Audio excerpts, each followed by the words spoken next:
We're going to give a brief introduction of our panelists, and then we'll go into some questions on serving women of color in pharmacy. After that, we will open up for audience questions. So there's actually going to be a QR code for you guys to ask questions if you don't want to just raise your hand at the end. So if you guys want to ask any audience questions.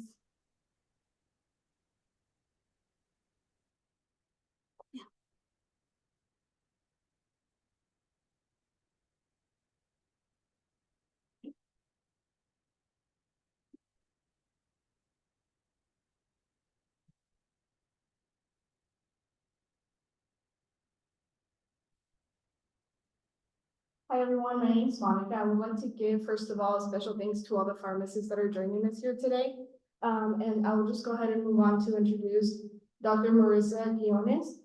Dr. Marissa Guiones is currently the Director of Medical Affairs of Vera Therapeutics. Dr. Guiones' past experiences include Director of Medical Affairs of Chincoop Therapeutics, Field Serve Medical Science Liaison at AstraZeneca, and MSL at Bristol Myers Squibb.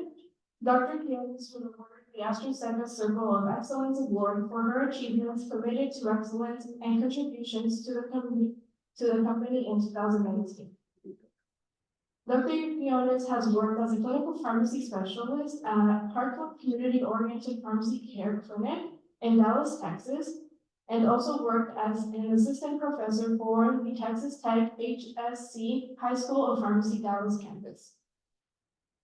Dr. Guiones' passions include being a voice for the underserved community and dedicated a large part of her pharmacy career in the care of patients with limited access to healthcare, low health literacy, and helped manage their chronic diseases to help improve their care. Dr. Guiones received her Bachelor's of Science degree from Texas State University and her Doctor of Pharmacy degree from Texas Tech Health Science Center School of Pharmacy. She also completed both an ASHP accredited pharmacy practice and primary care specialty residency with the Veterans Affairs North Texas Medical Center and Texas Tech Health Sciences Center School of Pharmacy in Dallas, Texas. Dr. Guiones lives in Grand Prairie, Texas, with her husband, Eddie Antonio Guiones, and is a mother of 4, Ray 16, Jacob, who is 13, Jesse, who is 19, and Ava, who is 7.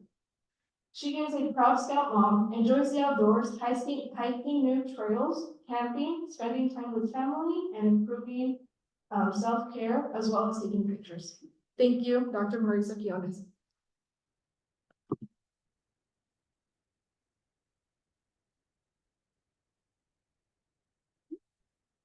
Our second panelist is Dr. Jade L. Ranger. Alongside her husband, opened the Prescription Shop, a full-service pharmacy, in March of 2019. In September of 2023, they opened a second location, a closed-door long-term care pharmacy. Together, they have impacted the Williamsburg, Virginia area by not only providing patient-centered care, but also engaging with their community. Held a leader amongst her peers for raising awareness regarding social injustice issues and for her tireless support of other small businesses. She is a member of multiple organizations, including the American Pharmacy Association, Virginia Pharmacy Association, where she serves as the Diversity, Equity, and Inclusion Chair, and Alpha Kappa Alpha Sorority Incorporated. Along with her many roles, Dr. Ranger has added author to her resume with the release of her newly published book, Mustard Seed Mentality. Recently, she became a featured writer in the Virginia Gazette, where she has a monthly column. She has been honored with countless accolades, most recently distinguished as the 2022 Top 40 Under 40 awardee by Hampton Roads Inside Business and inducted into the 2022 class of 40 Under 40 Alumni Recognition Society by her alma mater, Hampton University. When her schedule permits, she loves reading, yoga, and above all, spending quality time with her family. She lives in Williamsburg, Virginia, with her husband and 2 children, Jacob, and Joshua.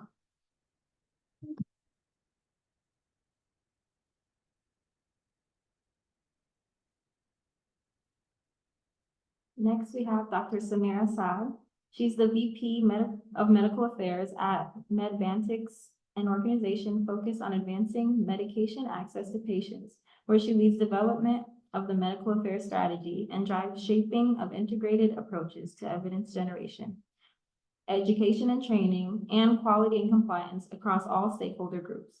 Prior to joining Medvantix, she served as a medical access partner at Roche, where she served as a bridge liaison between medical affairs and access and government affairs, a position which aimed to generate evidence and translate the value story of Roche Diagnostics solutions to payer and policy stakeholders.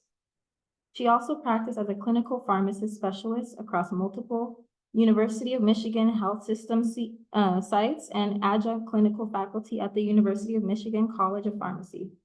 She has a clinical expertise in cardiovascular medicine, hematology oncology, and pharmacotherapy. Having received her Doctor of Pharmacy degree from Eugene Applebaum College of Pharmacy and Health Sciences at Wayne State University, and a Master of Science in Healthcare Management from Johns Hopkins University. Dr. Samira completed a pharmacy practice residency at Henry Ford Hospital in Detroit, Michigan, and has been published in multiple scientific journals, including the Annals of Pharmacotherapy and the Journal of Thrombosis Research.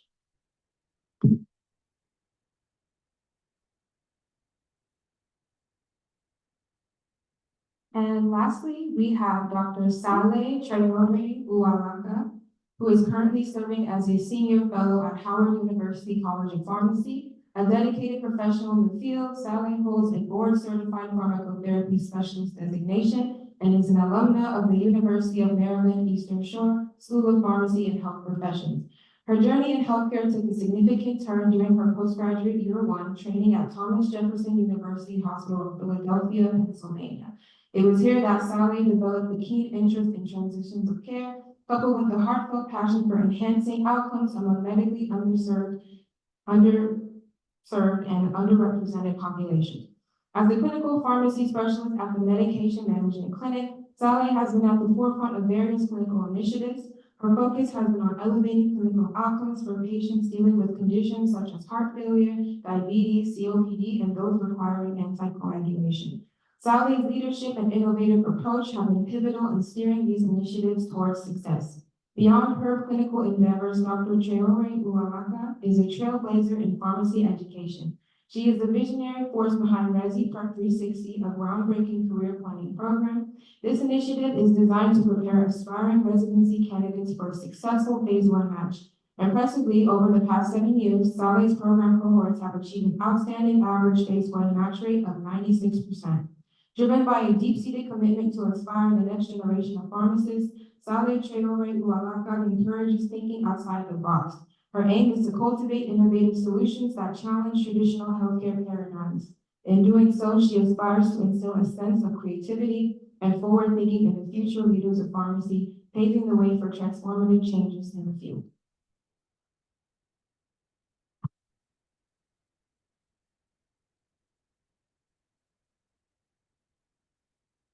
I just want to say thank you again to all of the panelists that are here.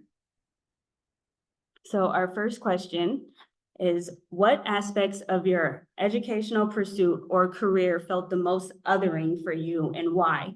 How about the most inclusive moments you can recall, and how did those moments of inclusion allow you to show up?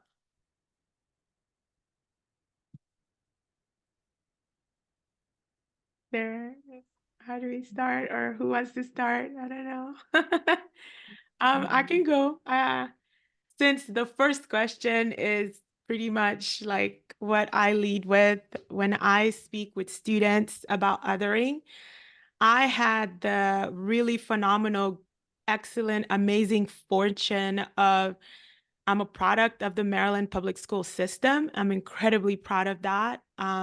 All of my education, all the way up to undergrad and pharmacy school, I was learning from professors that looked like me. I think this was a great blessing because it was a visual representation that of what I would learn later isn't really believed about people who look like me.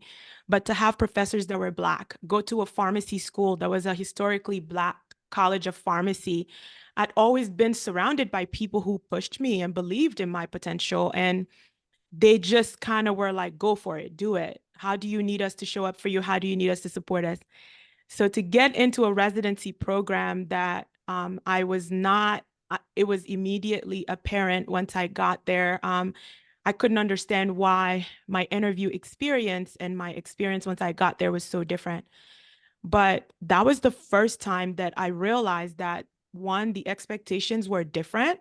People were surprised that I excelled. People were surprised that I was a high achieving individual.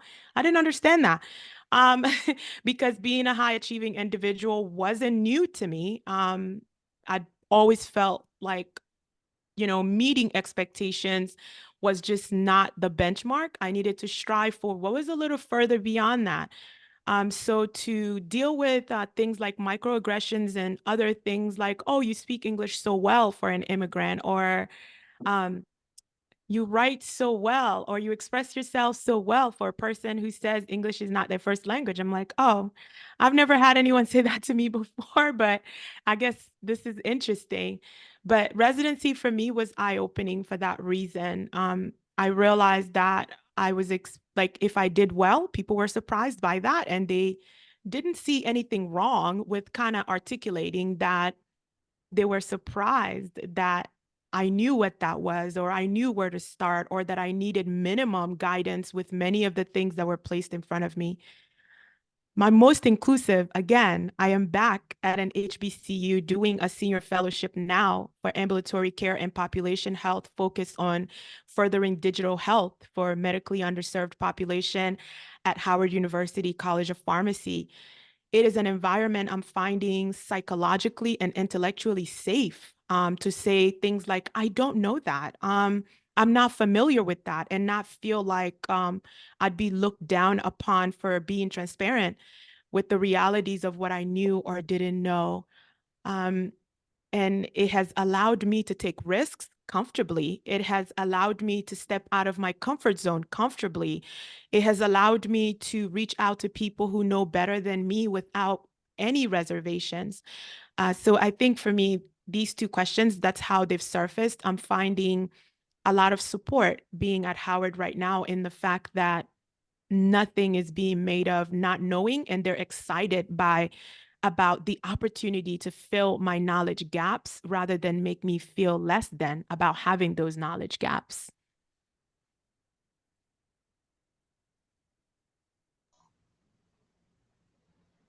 Yeah.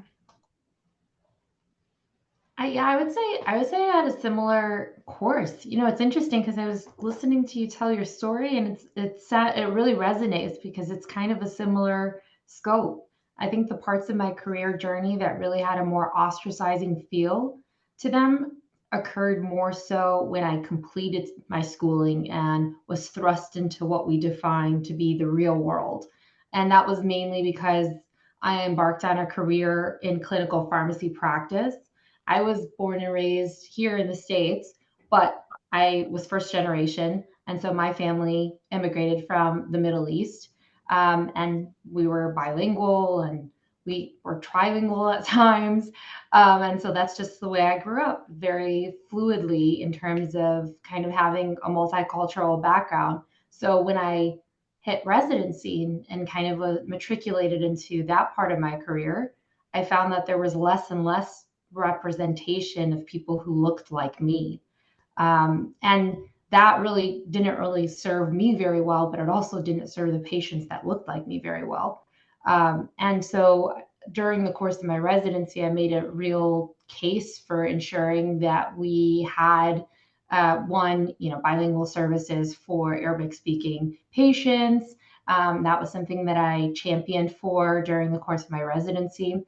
And then even as I, projected or trajected after that residency, that was really the first time that I was not able to really see anyone that looked like myself represented in this area of pharmacy. So it was a bit of culture shock because here I was really setting a precedence for being in this field for myself.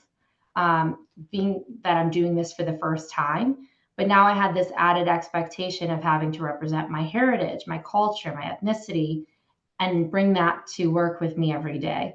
And be able to have people see me as kind of a whole self. And that can be stressful at times. You don't want to be representing a whole population. You want to just represent your own story. However, that's when I would really default back to seeking out the support system that I had built for myself in pharmacy school.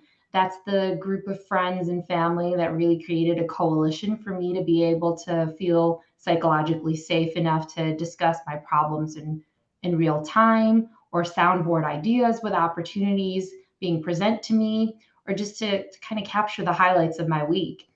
And that's where I felt most included. And that really paved the way for me to show up as my whole self and leverage my ethnicity, my bilingual skill set, my understanding of vulnerable communities to better empathize with the patients that I serve, and really show up as the best healthcare provider I could. Good evening. So I actually will have to piggyback off of a lot of the comments that I've already had. I too am from Maryland, and I'm from Prince George's County. And growing up, I always was in a situation where there was plenty of diversity, plenty of people from various backgrounds. I went to Eleanor Roosevelt for my high school, which was one of the biggest high schools in our area, and it was very diverse. That was not the school I was zoned for, but I tested into the math and science program there. And I cheered all 4 years. And even during that time period, there was always representation. There were Africans, there were Asians, people, were very well represented. And I appreciated that experience. For my college, undergrad, and pharmacy school, I too also went to historically Black college and university. I graduated from Hampton University. And my time there, it was even more cemented that I was expected to do great things. That was what my professors expected of me, my family expected of me, and it wasn't even a thought, it wasn't a question.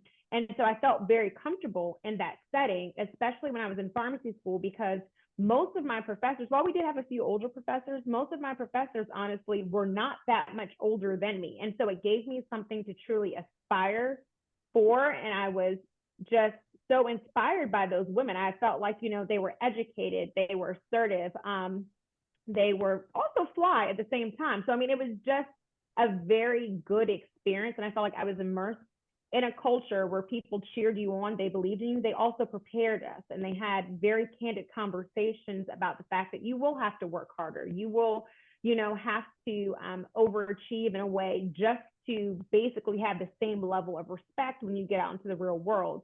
And that became very painfully obvious as soon as I started my clinical rotations, my P4 year. And, there was this adjustment because you had kind of been in a situation where you were made to feel extremely included and comfortable. And then right away, you were like the outsider. And here in the Hampton Roads area, there's 2 pharmacy schools. And so coming from Hampton, it was already like this preconceived notation that, oh, the pharmacy students that were coming from the HBCU were not as good as those coming from VCU. And so there was, before you even stepped foot on your rotation, you kind of had to overcome, these preconceived notations that people already had before they had the opportunity to get to know you or learn your work ethic or whatever the case may be.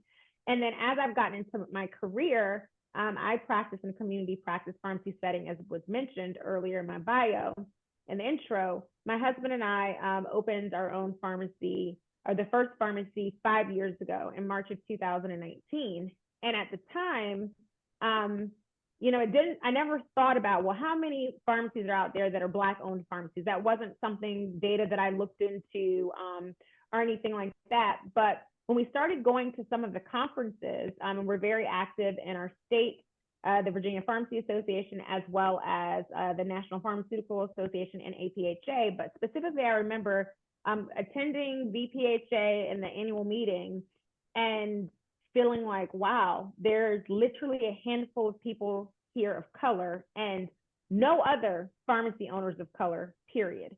And so I think, to someone's point earlier, it was almost like we were these unicorns and everyone wanted to come up to us and ask us questions, and they just couldn't believe that my husband and I had started this pharmacy from scratch. And so there was a lot of questions. Oh, are you a chain? Do you have, silent investors? And it's like, no, we don't. There are other prescription shops around the country, but we don't have any affiliation. We just liked the name and thought that shop 2Ps and E went well in the Williamsburg area that we live here in Virginia.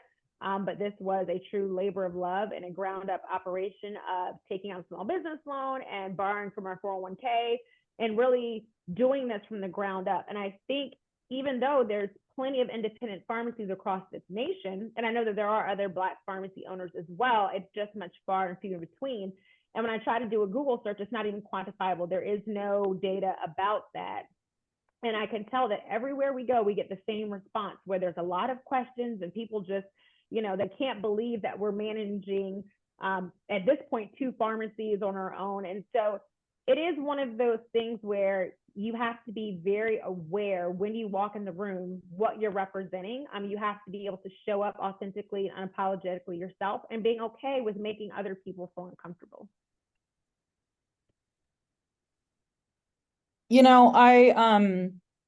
I've been listening to the other panelists, and I think one of the most I'm a Latina woman, and so my culture, the way my mom grew up was that women stayed home and cooked and cleaned, and my dad on the flip side was you got to get your education.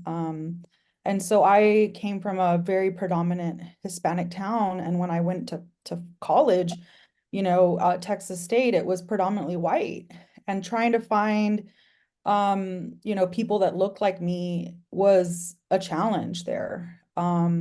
I was lucky enough to join, a sorority that was focused on, it was a Latina sorority that was new to the school because there was no Latina sorority there that really encouraged us to get educated. And so, my values for me kind of being, the only Latina, right, in my career path, like there was Hispanic students that were in my pharmacy class, but none of them wanted to do more than just go and work retail. And so I was a very lonely, resident. There wasn't people that looked like me. And my class actually was pretty diverse. And we were like not the strong candidates, right? Like there was 2 other African American women, myself, we had an Asian woman, and we weren't like the best class, right? Because we were different from what this school traditionally, recruited. And we had to work twice as hard to show that we, were powerful clinical pharmacists, when I was in my 3rd year of pharmacy school, I did a residency that was in a community where it was Spanish speaking. And because I was Hispanic, my professor's like, do you speak Spanish? Like that would be so useful. And I really fell in love with working with patients like me because they could come in and really tell me the challenges that they faced, right? Because I was speaking in a language that they understood. And so there's moments in this career. I'm in industry now, and it's different because when you look at the CEOs and you look at who are the VPs, I'm actually excited to see there's a VP here of medical affairs because it's always a white male. And even when you look at I actually worked because I was in this group called Women of Color in Pharma, I actually worked under a senior VP that was African American. And I learned that I could be who I was, right? I could show up authentically and be Marissa, Marisa Escobar Quiones, right? Versus Marissa, or, trying to change a little bit of who I was just so that I could maybe fit in. And so I think the best moment is working for someone that values diversity, that values the same things I value, family and things like that. And I think those moments where you can find a connection with someone that is a person of color makes, your workplace a little easier when you're not, I know my Black counterparts always say they're the unicorn. I'm like, well, if you're the unicorn, then I have no idea what I am. I'm probably the magical, unicorn because there's even less of us, right? And so I think it's important when you think about who you are as a person that you can't ever let anyone inhibit like who you are and what your culture is. and what's important, because there's going to be challenges and issues when people don't look like you, right? And so how do you kind of work through that? And I know there's more questions, but I've kind of been blabbing a lot, but it's different. I had to actually look what the word othering meant, like when I was looking at this question. And I've had, moments in my career, a lot of different challenges and things just because of that. So.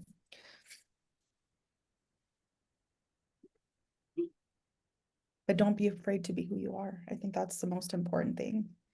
Keeping your culture and who you are as a person, that is our super strength.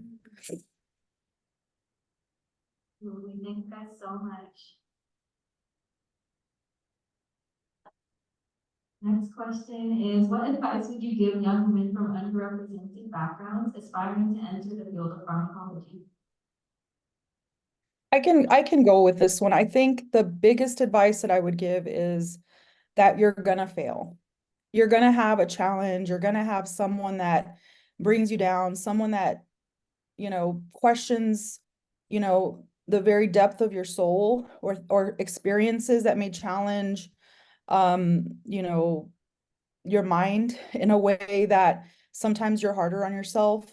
And so I would say that if there is a moment where you fail, look at that moment as a way to say, okay, this is a pausing moment. What can I do to learn from this failure or this mistake or this error, or this challenge? What can I take from it? What can I do to improve myself or better myself, or ensure that I don't, have encounter this again? Or if I do encounter it again, what can I do different and better? Because, I think failing forward is something that you're gonna have in this, and as we're underrepresented. And so my advice would be, just don't give up, take that opportunity to grow from it and learn from it, and really just drive yourself that you can, achieve anything that you put your heart to. I'll chime in on this one also. And I 100% agree. In addition, what I would add is that don't be afraid to find your voice and then use it. When you walk into the room in a lot of situations, you may be the only. And for me, I've had that kind of threefold where I might be the only woman in the room. I might be the only person of color in the room. I might be the youngest person in the room, or all three at the same time, which is often how it is for me and has been in my career. And you will have people who I feel like will try to intimidate you with their presence. And so, as I just mentioned in my previous comment, you can't be afraid to show up exactly who you are, and you have to be okay with making other people feel uncomfortable. And I'm always I believe very strongly in, anything can be communicated in a professional and respectful manner. And so, I have had patients that will come in and second guess me or try to belittle me, or they want to kind of take away from the fact that I'm here as a healthcare professional, and I'm here and I'm knowledgeable and I'm able to assist you. And so I've never had a problem letting someone know, or basically calling someone out, but again, in a professional, respectful manner, and letting them know and holding them accountable. Because what I have found time and time again is that people will always get away with what you allow them to. But the moment that you start kind of addressing it head on and calling people out, then right away they realize at the end of the day, they might not like you, but they will respect you. And so that is something that I find is really important. And that starts with respecting yourself.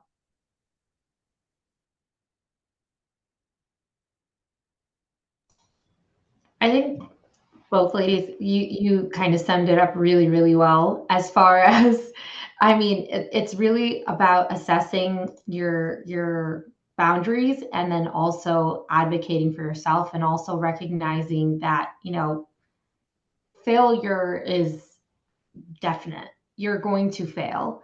I would just add one point, and I wish somebody had told me this when I first started my career, which is, when you're about to start something and you're ideating and you're thinking through, okay, how can I create this opportunity for myself? What can I do to kind of propel myself forward? The largest hiccup, the greatest barrier, is just starting. It doesn't have to be perfect. You just need to start somewhere. So just go ahead and track that course. up front. And as you move through things, you'll work through your failures. You'll never overcome your failure, but you need to work through it. And that's really, I think, a life lesson for myself has been being able to navigate that ability to kind of gain the momentum to even start something. Because when you're in the walls of a pharmacy school or the walls of college, it makes it seem like everything has to be very, very detail oriented, thought of, planned out course. And in real life, that doesn't really happen. There is no ideal state where you walk through doors. And Dr. Ranger can probably attest to this when she's starting up her pharmacy. It's like not one day is going to look the same, and there's definitely going to be resistance along the way. But the point was that she took an idea that she had and she started somewhere, and from there gained momentum, built it up, and allowed it to flourish. And I think that's something that I've learned over time, and it's something that I would definitely advise anyone who's younger when you're thinking through, the status quo of the way things are in the pharmacology world, in the pharma world, in industry, or in clinical practice, or in community practice, or wherever your career may take you, that it's always important to recognize you shouldn't be overwhelmed by what's to come, but more so focused on what the first step would be. I'm forgetting that I'm part of the panel because I'm benefiting so much from I'm benefiting so much from what is being shared. My pharmacy career, but for all intents and purposes, is young. Like, I'm still in my pharmacy diapers. I finished pharmacy school like 8 years ago this year. It is very young. And all of what you guys are sharing is so true. I have failed, and some of those failures have been public. Not all of the failures are just going to be checking a grade online where you're the only person that sees that you didn't pass or such and such happened. Some of the failures that you are going to have are going to be really, really public failures. And what's helped me kind of just keep going forward is I take time to acknowledge the failure exactly for what it is, and I grieve my failures. During that grieving process, it's a critical and objective assessment of what actually happened. I really try not to have an emotional response to my failures, whether they're private or public, because I don't want to miss the lesson that I'm supposed to learn and get from this. But if I'm too caught up, like just stuck in the grief and the humiliation and the unnecessary shame that we often put on ourselves when we fail, whether it's privately or publicly, I'm going to miss what's like right in front of my eyes in this experience. And so I really work really hard to take a step back and objectively look at my way, like, how did I get to this point where I believe I put in what I needed to put in, but I didn't get the outcome I wanted? And one of the things that's been incredibly beneficial for me in my personal experience and recognizing those learning points, turning those learning points into actionable items so that I can come back and it's a leap forward from the failure, is building myself a circle of influence that is unparalleled. My mentors, they're the best people. Like, they, first of all, not only do they not sugarcoat it for me, but they make sure that I stay objective. So my advice, because it's been the single most consistent thing that I have had that has greatly contributed to my success, is build yourself a mentor group. Don't just find one person and put the entire responsibility of your career and the success of your career on one person. It's too heavy for any one person. But have someone that helps you with the academic component. Have somebody that's helping you with the postgraduate component. Are you entrepreneurial? Find somebody who's having success in that space that can mentor you in that. It's my one advice. It's don't bond with your failures. Don't allow your career, your life to just be like a summation of your failures, because then it becomes just hard to try new things and step out of your comfort zone. But for me, mentorship, find you effective mentorship ASAP, because it's going to be the game changer you just didn't see coming. Love this question. And if I could add one thing to what you just said, because I thought it was very profound when you talked about not focusing on the failures and things, that's so important, but there's still always a lesson. And so one of my very favorite quotes, and one that I talk to my children about all the time, is from Muhammad Ali, and it says, you never lose, you either win or you learn. And I think that's so Yes. important, because even if you do win, there's still a lesson, right? We always have room for growth. So how can we improve upon, how can we do better? Because no one is perfect. And then the other part is that if you didn't get the outcome that you wanted, how can you build upon that? What are the takeaways? And so that's the part that you really want to hone in on.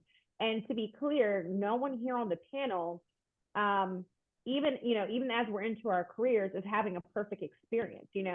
We all still have failures and things that we have to overcome on a daily basis. And so I think it's really important that you're in a place where you're willing to learn from them, you're willing to show yourself grace, but then more importantly, you're willing to still show up the next day.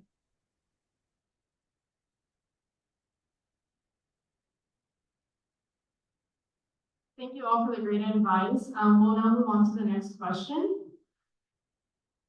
We would like to ask, could you discuss any instances you felt your contributions were overlooked or undervalued in your field, and how did you address these situations?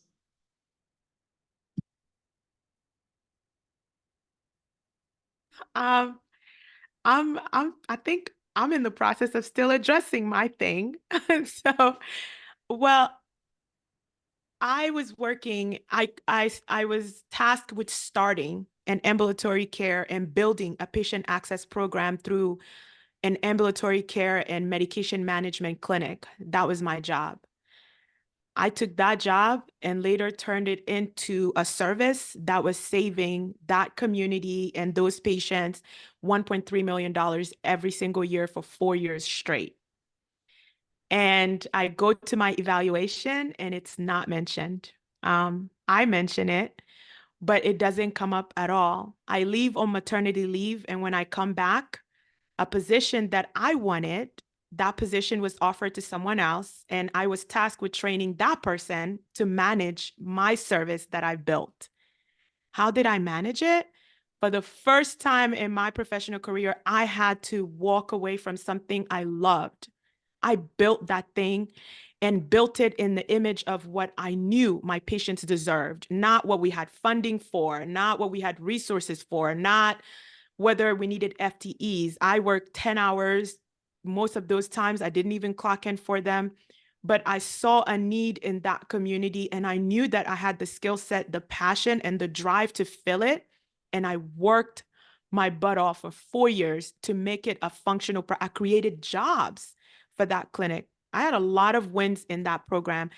And in the end, I walked away with not a title, not a promotion, not a raise, but I walked away with my intellectual property, which is I can go anywhere else again and build that thing from the ground up. And this time it'll take me a fraction of the time because I know the resources, I know how to do it, and I know who are the market access, the reimbursement people I need to connect with to get this thing up and going.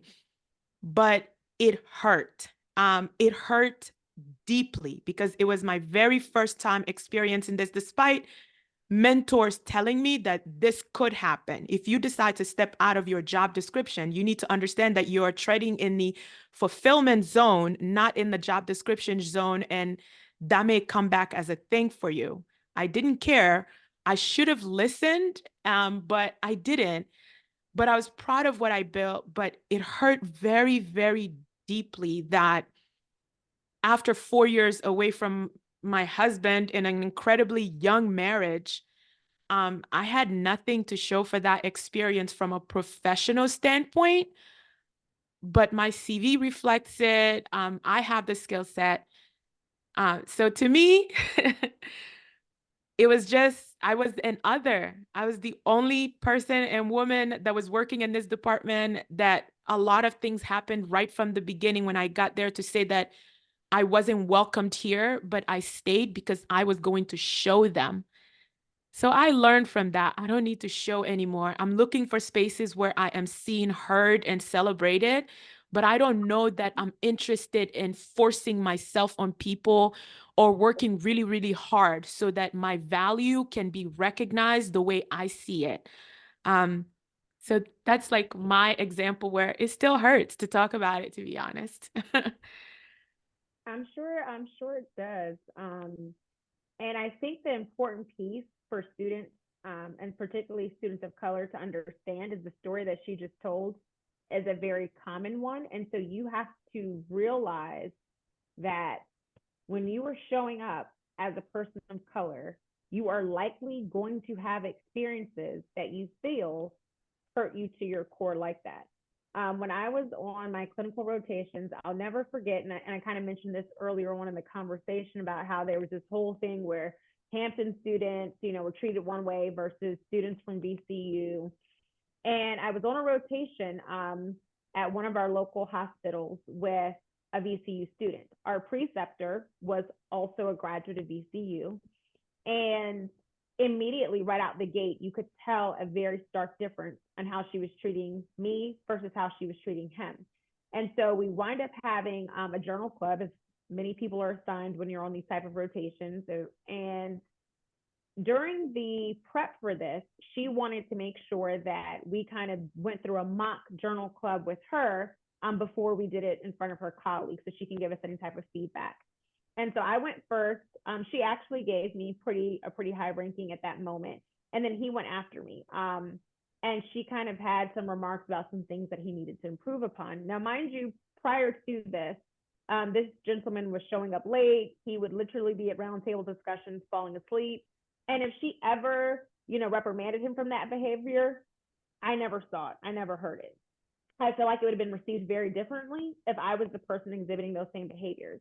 Well, when we got to the actual journal club and we were presenting in front of the rest of the pharmacists in that group that were there, his wound up being identical to mine. And when it was all said and done, she then was acting like she was going to discipline me for showing him and sharing my work with him. And in my mind, I was like, well, not in my mind, I actually explained to her, I was like, well, he saw, because we did ours in front of each other, to her, I said, well, he heard the remarks that you gave me. Afterwards, he approached me and asked if I was willing to give him some pointers on how I'd come up with whatever my conclusion was. And I didn't think that this was like some type of cheating situation where I was sharing my work with him. I was more so just letting him know, hey, this is the conclusion I came to, whatever. And I don't know to this day if she ever had a conversation with him in the way that she had the conversation with me. And that was something that really, really bothered me, because I have always been a person of integrity. And so I'm thinking to myself, like, in my mind, I'm helping out another student, or that's what I thought I was doing. And then you're coming back to me and trying to discipline me for sharing my work with him. And I don't know that you ever had a conversation with the fact that he then essentially copied and pasted what I had. And so I think, in moments like that, it does really cause you to pause and like reflect. I was very angry about that at the time. And I remember I'm actually going back and talking to my experiential director about it and really complaining, because I was so taken aback with how that situation was handled. And I feel like I've had several times within my clinical rotations and in my career where, someone is trying to make you feel like you're the problem in the equation. When I first started working in the retail sector, which, to be clear, I consider myself a community pharmacist now, because we're not retailers, we're healthcare providers. So that is my soapbox speech, and I am going to die on that mountain or that hill. But when I was working in the retail sector in Walmart, I never forget that I had a white male pharmacy manager. And when I joined that store, for whatever reason, we were going over the schedule, and typically things are always split. And he, right out the gate, tried to assign me all closing shifts.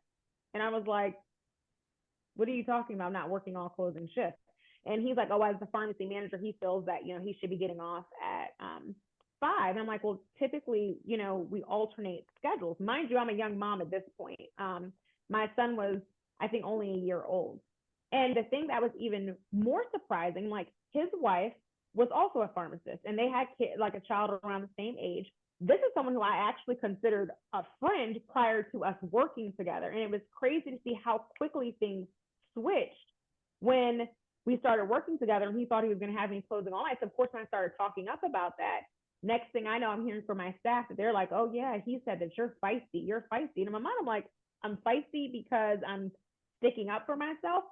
And so ultimately I was like, well, we can always just take this to our district manager if we need to. And then of course they wound up getting everything out, ironed out, and our schedule was even. But there's so many things that I think you will have to deal with and overcome. But the most important part about it is speaking up and addressing it head on, like I mentioned, because if you don't, again, people will get away with what you allow them to get away with. And had I never said anything, I would have been stuck in a situation where I was working 12 to 9 shifts every day, and so you have to be able to hold people accountable. And so I think, again, in a professional, respectful manner, that is always warranted for you to advocate for yourself.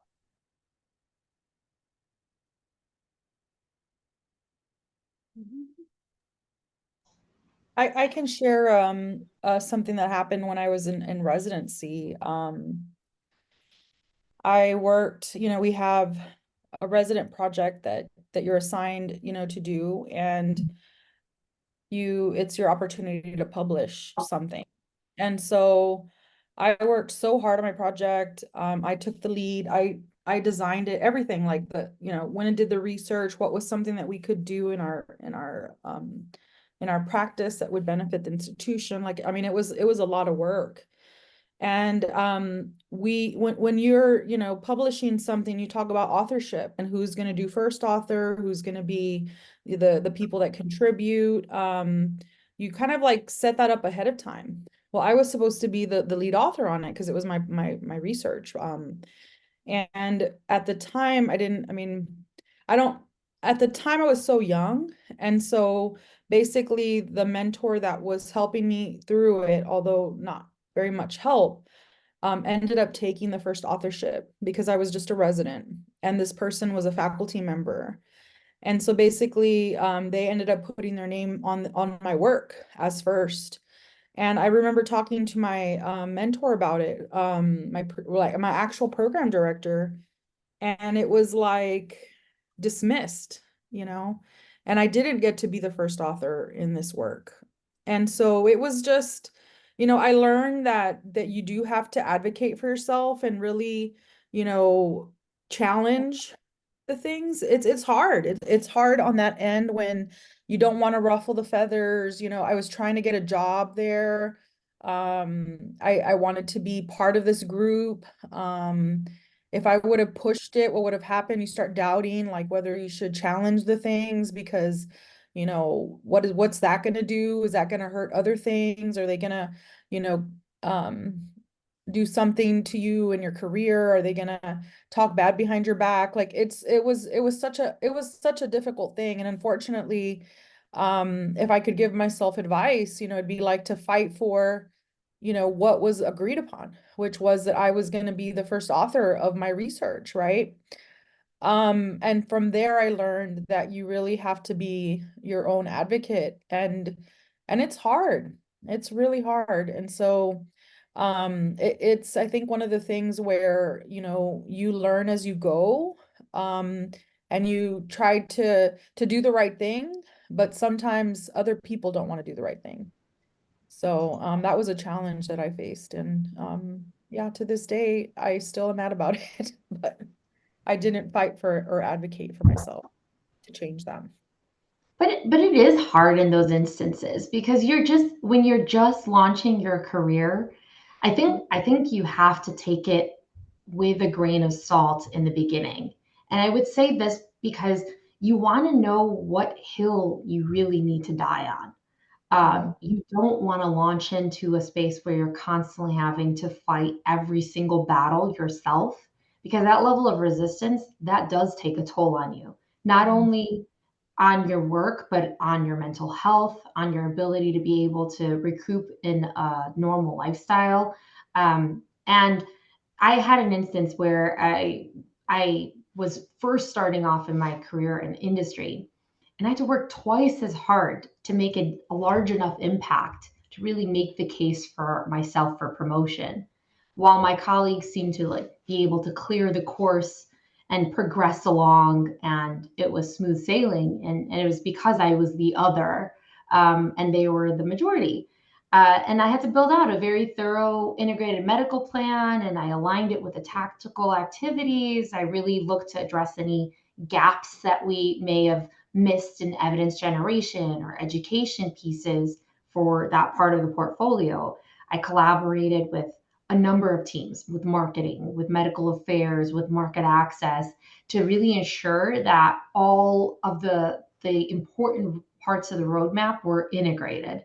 So it was something that would be very tangible and kind of like a playbook for being able to get us from A to Z. And I presented this to senior leadership, and of course they raved about it. They were like, "This is the shining tower example." And I thought, okay, I'm in. I'm going to get that promotion. Now I have a case. It's solid. Only to find that my white male colleague received a promotion without having to even lift a finger. And it's because of this other potential culture that goes on, and it kind of is sometimes the boys club, in the sense that, there are things that happen on the outside of work that also contributes to you being able to align to a promotion, or you being able to be that shining star example, that rising star in your department. And it's outside of your control. And so recognizing that some of those barriers are not visible, they're invisible to you, and they're not opportunities for you. And so you're right, you have to advocate. You all said it, really great, which is you have to advocate for yourself. And it's going to sting you up front, because you're going to feel like, why am I working twice, 3 times, 4 times as hard as my colleagues in order to be able to achieve the next level? But that's when I think you really have to assess whether or not you're bringing more value to the organization than it's bringing you in your career. And this is a very hard decision to make. I think this is the hardest decision to make as you're moving through your career trajectory, is being able to recognize, when am I delivering well more than what the organization that I'm working for is investing in me?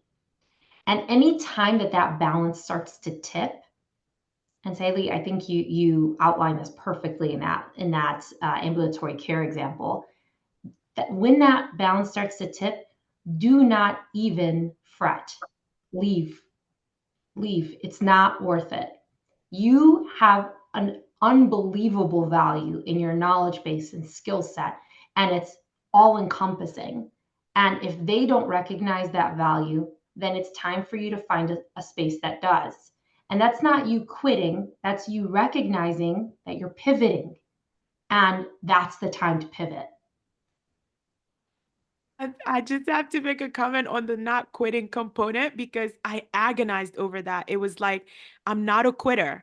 If I just communicated, they would see it, they would hear it, we would come to an understanding, but I feel like I'm quitting. I feel like I'm letting my patients down. I go over this in my head so many different ways before, like, my mom just clearly states it, like, is it really quitting when you are walking away in a different direction that serves you better? And I don't know, I'm sure she'd said that like 10 times before, but on this particular day, I actually heard her. She's a But it wise was, woman. yeah, it's just like, She's a are wise you? woman. Yeah, because he was just kind of like, I'm not quitting. I'm just gonna go in this other direction that serves me better than staying Yeah. here right now. And like, just like that, I was out in 2 weeks. Yeah, and it's not at the tip of a hat either. You agonize about those decisions, and what I find with women in general is we tend to guilt ourselves into staying in those situations that they don't feed our soul, they don't feed our careers, they don't feed us in any capacity. And why do we do that to ourselves? Why do we agonize that much? In general, McKinsey and Company leverage these surveys and market research for a number of years, for the last 10 years. And what they're recognizing more and more so is males tend to project in terms of their career trajectory. They tend to do better because they know how to pivot. and they recognize the signs of when an organization no longer is recognizing their value, so they move on. And this sometimes it takes 2 to 3 years, and sometimes it takes 10 years.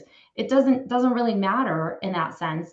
But what matters the most is don't guilt yourself into staying when they're not recognizing your value. And I think that's an important message for anyone starting off their career. Also, though, don't tip the hat and say, oh, well, every 6 months I'm going to switch jobs. That doesn't work either. I wanted to comment on something that Dr. Saad, is it Saad? Mentioned. Okay, I wanted to make sure I pronounced that properly. Because it was a really good point. And she talked about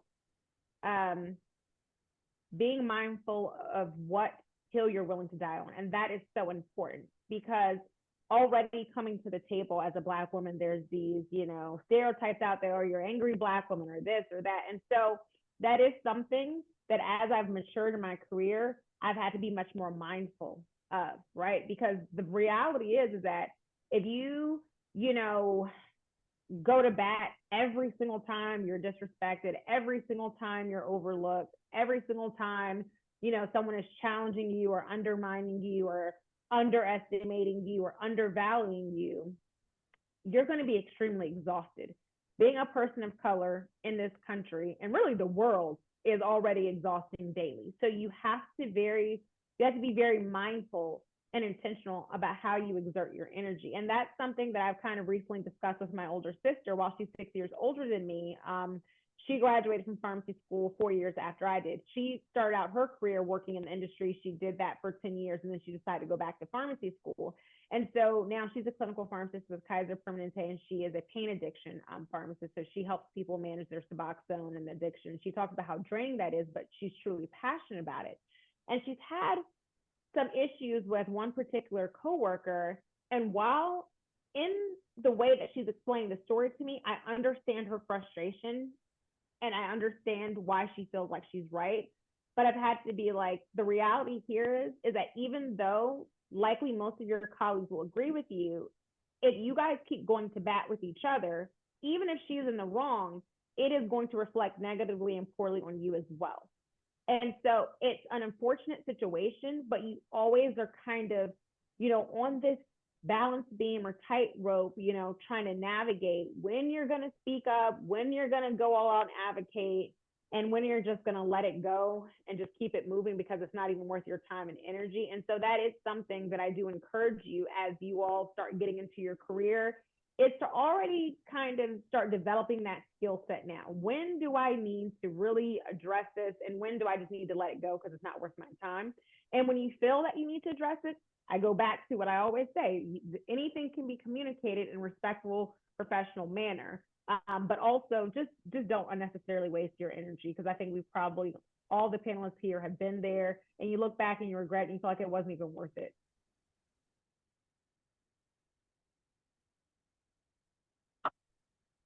Thank you all for the great answer. So we're just going to go ahead and move on to the next question. So knowing age and ethnicity equal diversity, what about socioeconomic microaggressions, inaccurate self-reporting, and social determinants of health? What dimensions of diversity as a woman of color in this field do you feel we still need to address?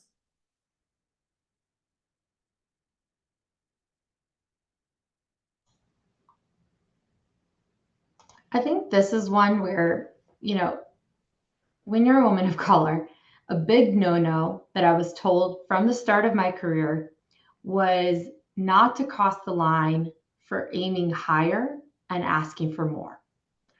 And across the board, and this has been proven now, I go back to even McKinsey and Company's surveys because they do this of industry-wide healthcare industry. And they've assessed and concluded that there's a lack of diversity, particularly in senior levels. As Marisa, you were exemplifying at the beginning, essentially that's women in senior level roles in healthcare are predominantly white, and if they exist. And so recognizing that, so like, for example, there's only 4% of C-suite healthcare executives that are women of color. This is where the odds are stacked against us. And also in terms of equitable pay, that is something that continues to be a topic of discussion. not just in comparison to males, but even having women of color compared to white women make less. And so we're twofold down from myself and my respective panelists as far as being able to have that equitable salary. And also, if you are not represented in an organization, then that really starts to take a toll on what you perceive the organization to value as an individual. You're not seeing your own reflection. You're not able to also have colleagues who may necessarily understand what that walk of life is like. And so they may not value the experience or the insights that you're bringing forth from that perspective. So I think when we think of the social determinants of health, for myself, I don't just see ethnicity. I see socioeconomics. I see geography as being a barrier. I see age as being a barrier. But one of the big no-nos that I've been told quite a bit has been, don't seek out higher salary. Don't seek out a promotion. Just get by, stay a fly on the wall, and maybe they'll preserve you. And I would say that we really need to challenge that status quo, those notions of what we consider equitable across the board, and address this topic head on. Because, from the one side, that Me Too movement really championed for that equitability and visibility to pay. But even now, when we have visibility to pay, all we do is recognize that, more people are making more than you do, maybe in the same role that you're cast in. So you want to make sure that you're able to advocate in such a way. This is where advocacy really helps you. This is the hill to die on. When you recognize that you're not making the same pay as your colleague who has the same job, and you all are based in the same geographies and have the same skill set, that is the hill to die on. So I would say, not to say that that's the end all be all, but that's also in more recent years, that's been, as far as pay goes and merit, it's kind of what you're delivering in terms of the outcome is for your organization to say, wow, you're doing this job well. And so if that's the merit that they're leveraging in terms of units of currency, then you need to be able to recognize that there is a certain merit at which point you should be receiving as well. So I would just say, in that respect, you should definitely advocate for yourself. You should make sure you're keeping up on what market adjusted rates are for your given role, and make sure that your organization is adjusting accordingly to meet those needs.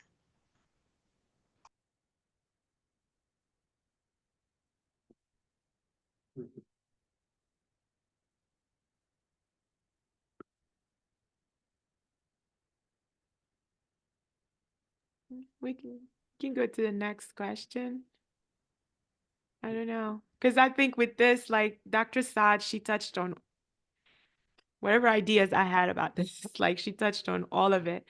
But diversity isn't just about gender and race. It's thought, culture, life experiences. It's everything. And as far as what needs work, they all do. So just advocate hard, advocate fiercely for yourself.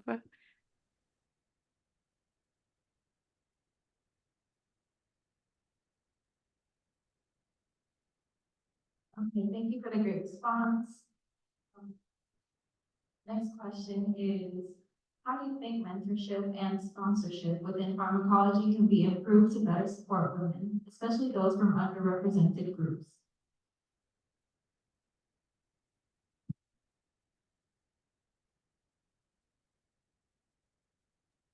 This is a good question.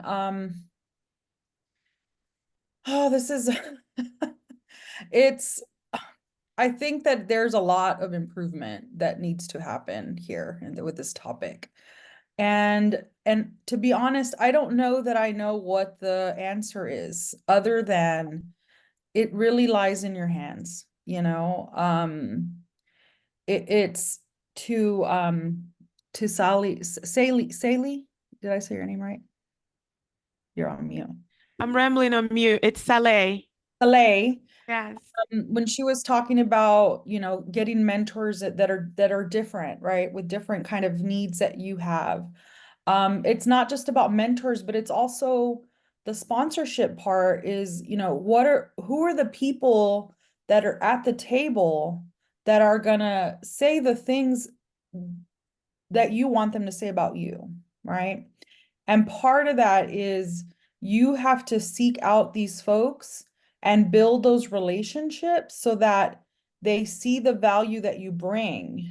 And that is, I think, something that starts with us, but also knowing that, who are the people that sit at the table, right? Who are going to be like the people that say the good things about you, right? And how do you cultivate that?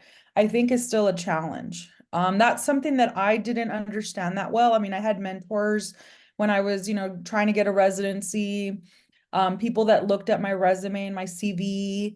And it wasn't until industry where I started realizing that if I wanted to go beyond being just a medical science liaison and maybe going into a director role, is that I had to know who were the folks that were thinking about the people that were going to be up and coming as leaders, right? And what were they saying about me?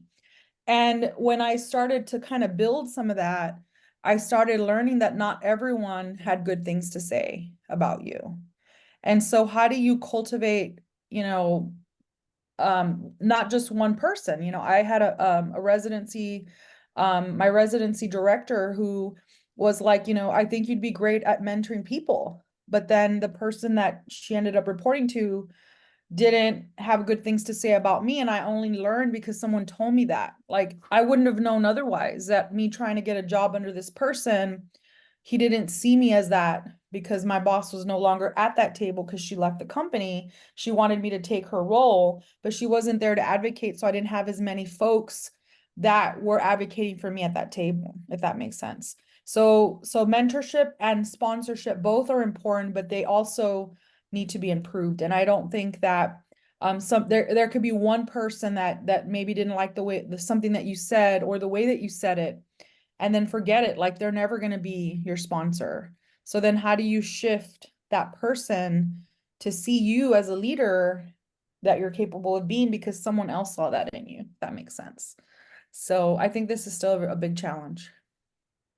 To piggyback off of what Marissa was saying, I do think we have to take it in our own hands, because the bottom line is that there's a status quo, and if you're not represented in the status quo and you're not a part of that group, those people who are considered normal or the regular, or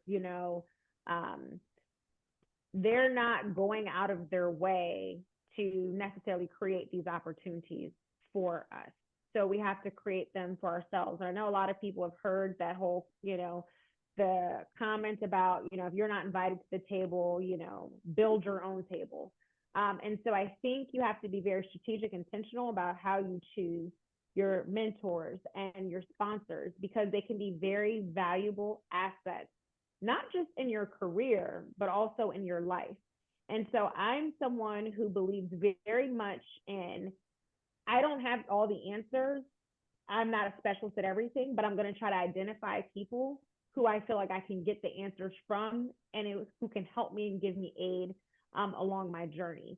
And so I take that same approach, whether that is professionally or my personal life. I have mentors and sponsors who we don't work in the same profession. Our careers are completely different. But when it comes to being a wife and a mother, they're able to give me pointers. I've got 2 little boys. One of my mentors and sponsors, she is in the banking world. She is about 10 years older than me. She has 2 boys as well, also born in September, who are in their teenage years. We get together at least monthly and have brunch and kind of trade bars. And I tell her what I'm dealing with the 10 and the 6-year-old, and she tells me what she's dealing with her 11 and 15-year-old. And so we're able to kind of have that dialogue, but she's also able to give me advice and what I can see coming down the pipeline. And so those type of relationships are so invaluable and so helpful to your overall being. Like I said, whether it's your professional or personal. And so I do think that you have to take that matter into your own hands and try to identify people who you know are genuinely invested in your journey and who genuinely want to see you do well. And I think you have to be very careful and have a discerning spirit when you're trying to make when you're trying to evaluate that, because everyone is not going to be in your corner when you're not in the room. And so you have to be able to differentiate who is going to have your back, who is genuinely cheering you on and wants to see you do well and is not jealous of you or your success, or is not kind of having this crab in the barrel type of mindset where, you know, they want to pull you down, or they're going to make a negative comment, or, you know, smear your name for whatever reason. And so, you know, it's this, again, a balancing act of, I'm someone who can be guarded to an extent because I really want to have the opportunity to get to know someone, to get a good read on them, and to determine whether or not this person is someone I genuinely can connect with. And again, they want to see me do well, and they're going to pour into me and invest in me. And then I can do the same thing, because you don't want to be in a relationship where it's just a one-way street. It should be both give and take. And I think those are going to be the most successful type of relationships, whether it's a professional one, a romantic one, family one, whatever the case may be, and even in a mentorship and a sponsorship type of situation.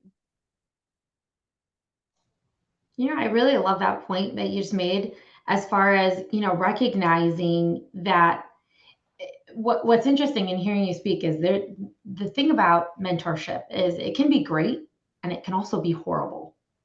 Because you may end up with a mentor who you think is a mentor, but might negatively impact your course. And you know that concept in chemistry, like dissolves like. Well, the same is true of mentorship. If you find an amazing leader that you really respect and who inspires you, or you aspire to be like, have them mentor you for sure.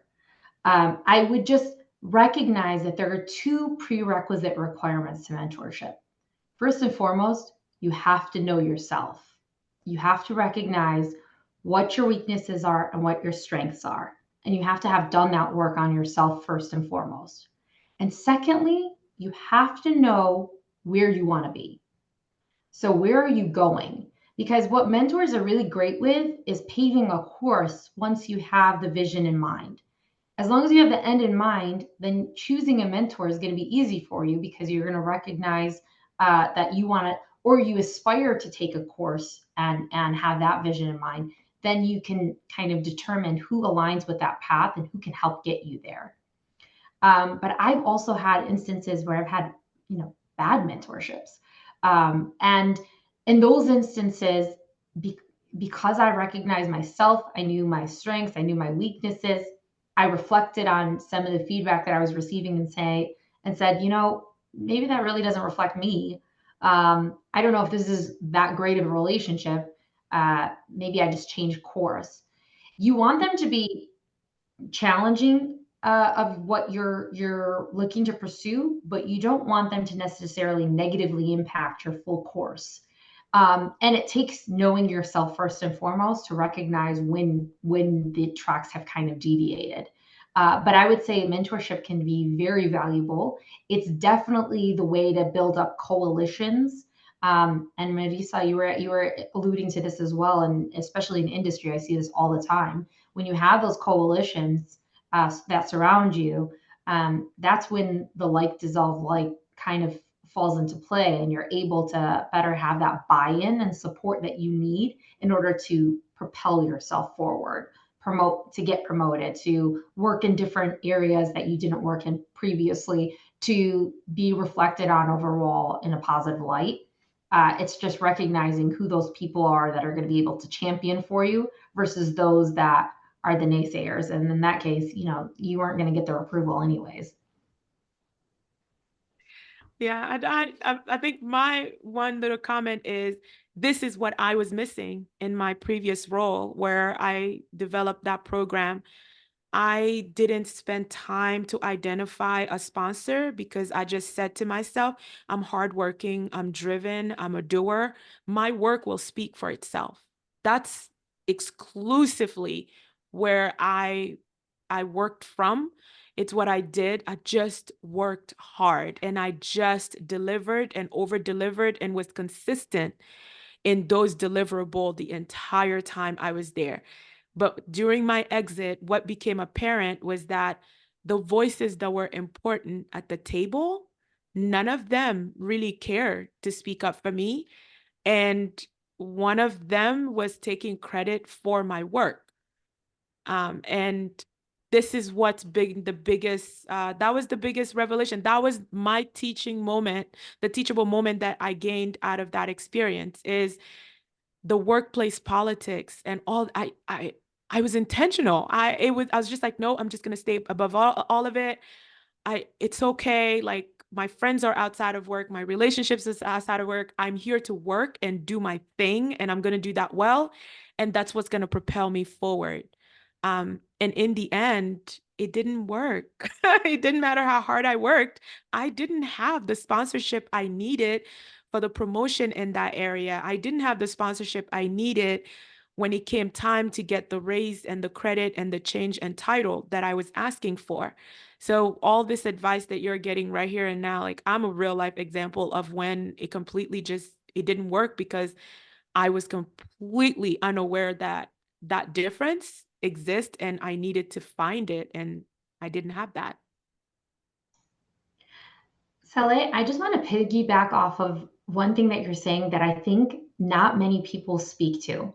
And I want to just emphasize this point because you do such an eloquent job of recognizing that experience that you had. And I know it was probably eating away at you in the sense that, you really worked hard for it. And I've had a lot of those instances too. But this is one thing I want to share with the audience is it's equally as important to deliver work as it is to communicate it. So I know from more of an ethnic background, I recognize that typically people of color, what we do is we work very, very, in terms of our work ethic, we're very high prone. But in terms of kind of speaking to that deliverable, the outcome that we create, we do less of a job in kind of that internal marketing for ourselves than others do. And I would say that that's probably single-handedly what drives down our buy-in potential because no one really recognizes that we're actually the ones, we're the wizard behind the cloak.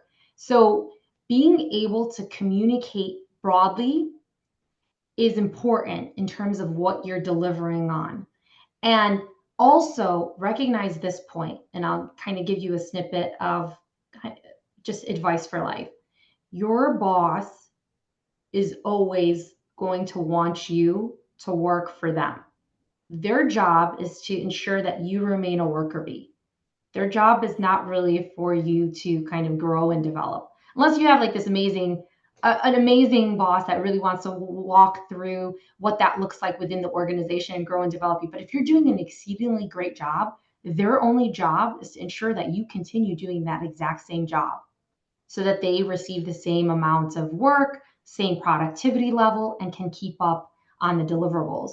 So just recognizing that that's the case, that means that you have to communicate to alternate channels, not just up directly in terms of linear, but abroad. And that's across any organization. And that's really how you gain buy-in from other departments. And, once you're able to kind of swim in multiple lanes, that's usually when people are able to flourish a little bit more. So just kind of a little bit of tips and tricks that I've learned along the way is making sure that I'm equally communicating my work as I am spending time doing it. And it does help. It makes the world of difference in being able to alleviate the barriers when you do look to seek promotion or elsewhere.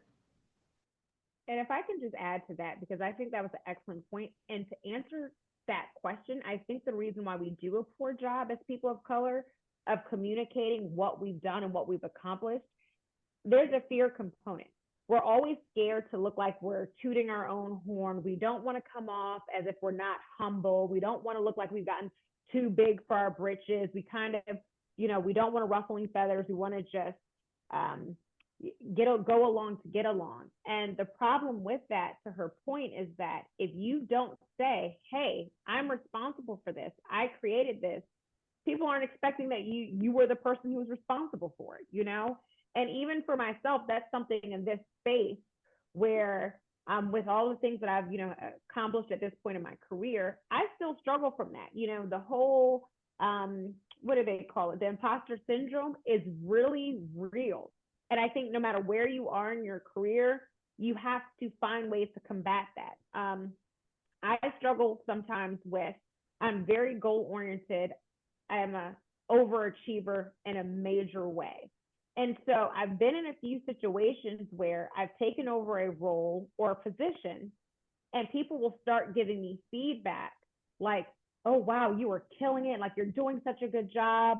They'll say things like, you're special. And then immediately it's like, I want to deflect from that and take the attention off of myself and be like, oh, well, we're all doing a phenomenal job, and, we're all great. And that's true, right? Like, we want to be encouraging to other people, but at the same time, we can't be afraid to just own it. If someone gives you a compliment, if someone is acknowledging that you have brought something to the table or that you have done something spectacular, we have to get comfortable in just accepting that compliment, accepting that praise without feeling immediately like we have to, oh, now I have to return the compliment. And I'm really bad about that. And that's something, even at this point in my career, I'm still working on myself.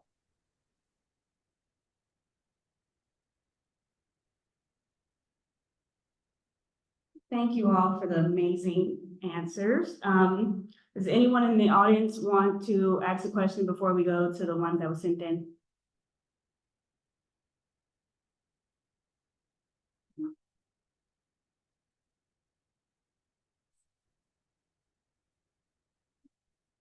So how does your own cultural and social beliefs influence your decision and your practice?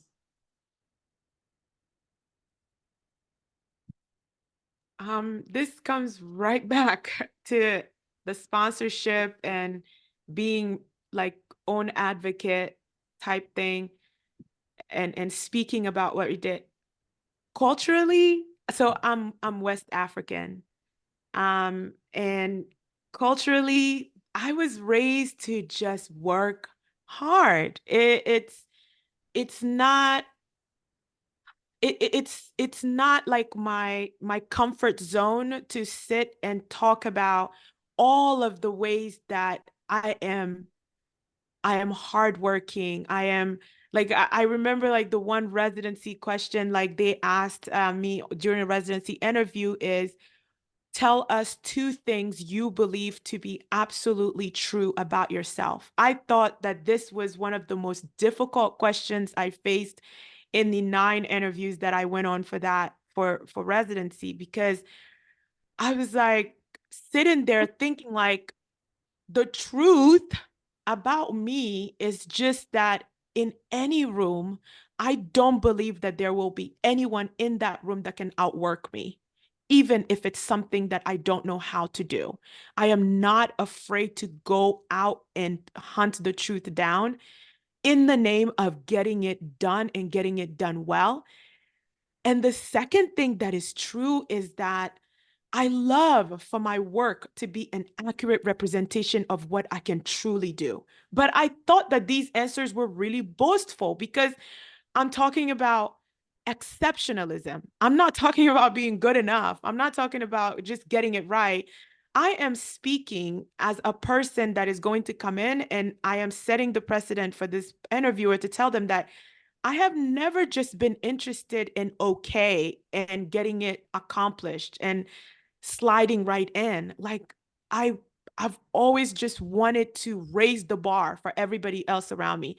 And I thought that it was boastful until I left this previous role where I was devastated by being humble, where my humility really cost me a job I loved, but I couldn't stay in that role anymore. I didn't learn that lesson. So this new era that I am in right now, it's just the era of being comfortable in talking about the phenomenal things that I am doing, the ways in which I am taking risks, how those risks are paying off and not paying off.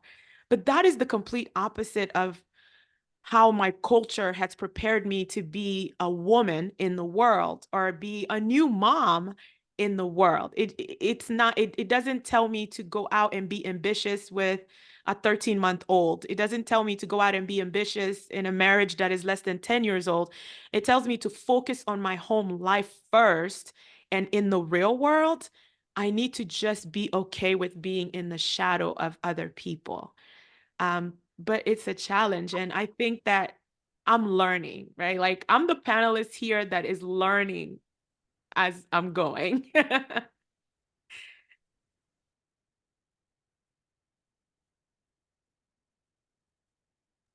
I think we're all learning from each other, and that's what's so good about these experiences, honestly and truly. And I know I just said how I can't like take a compliment without giving a compliment, but I truly mean that in this scenario.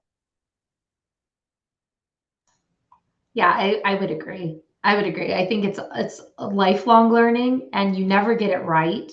And you're going to struggle in certain experiences and not with other experiences.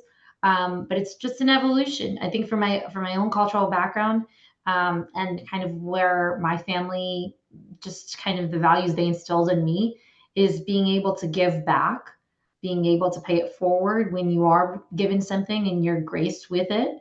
Then you give back that grace in some capacity, and the cycle continues. And hopefully, the next person you touch has that same experience or a better experience, and they're able to pass it forward as well.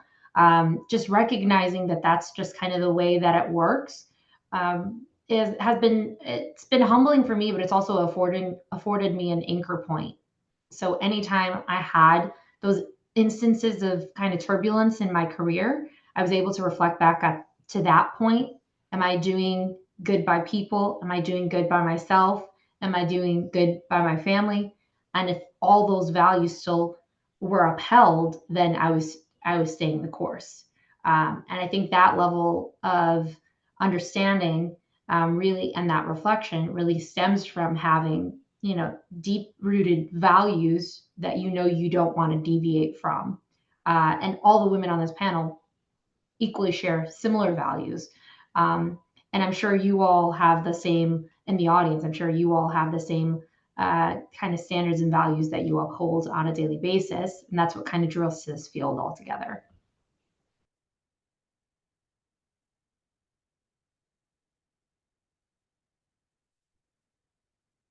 Thank you all. We're right on time. So I want to thank our wonderful panelists one more time.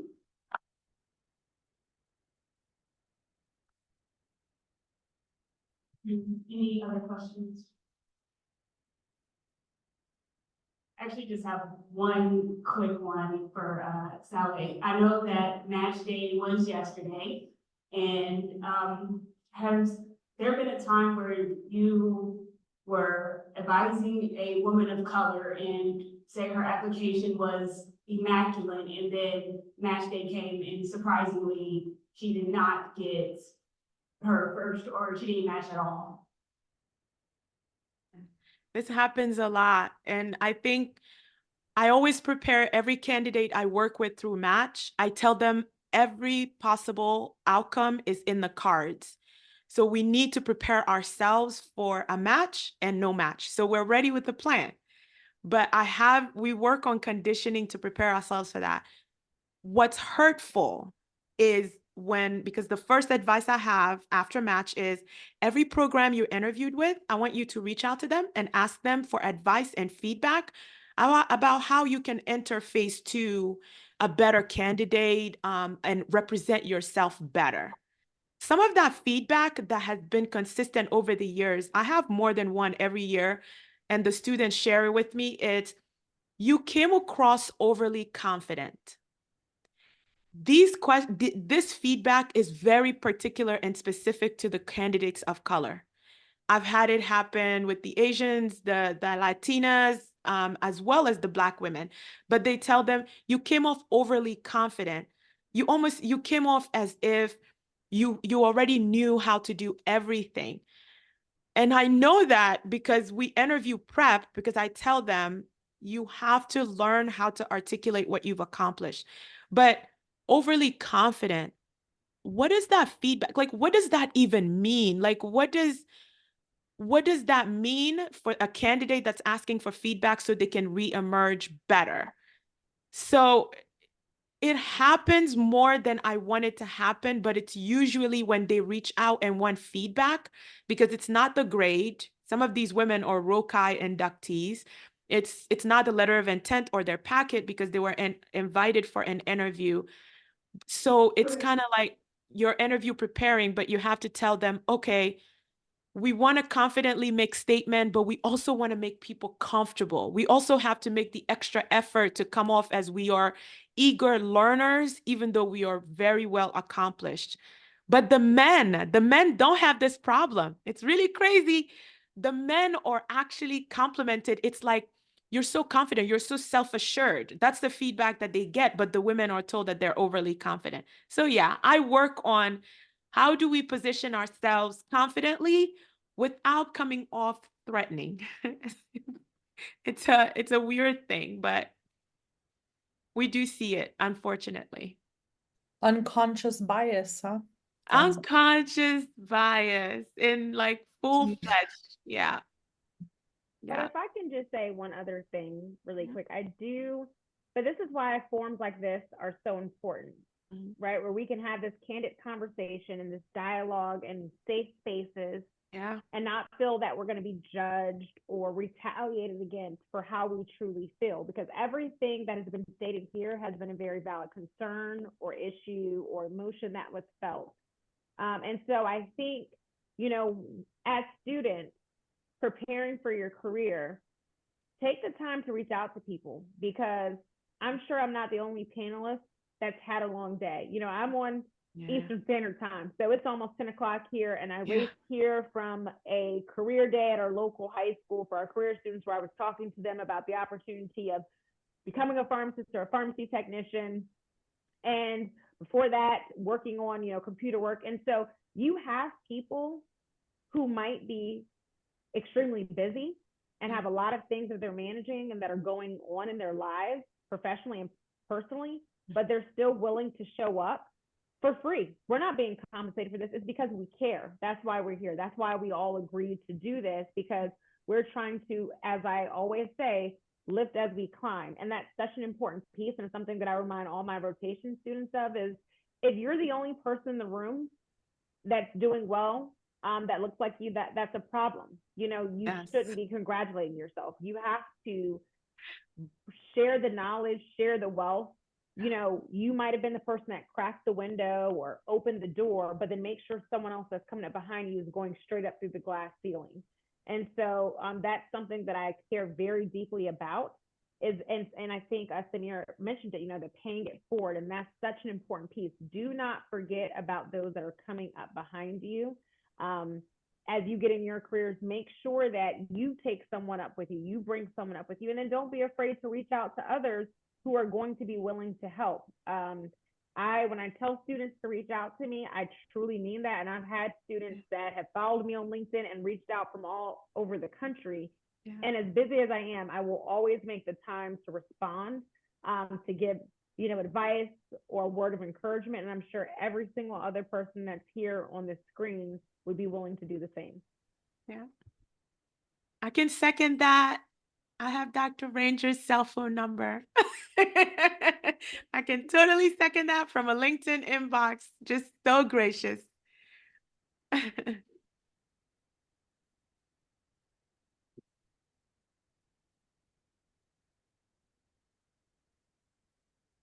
Thank you guys for this forum. I know like Dr. Rangers touched on it already, but this is so important. This is so, so, so important that you have an opportunity to hear information like this and talk about it. But this is such a privilege for me to be here, because I feel like I've learned a lot being here today with all of the experienced and accomplished, successful women on this panel. So thank you for thinking of me and including me. I'm very, very, very happy to have been a part of this. Thank you guys for having us. Yeah, Thank you so much. We really appreciate it. no problem. You know, it's late over there on the East Coast, so we're going to wrap this up. We actually are gonna get a picture of all the panelists in the DEI committee. But thank you guys so much for taking the time out. I know we went a little over, but thank you guys so much for your time. Bye. Absolutely. Thank Guys, have a you. good night. Good luck.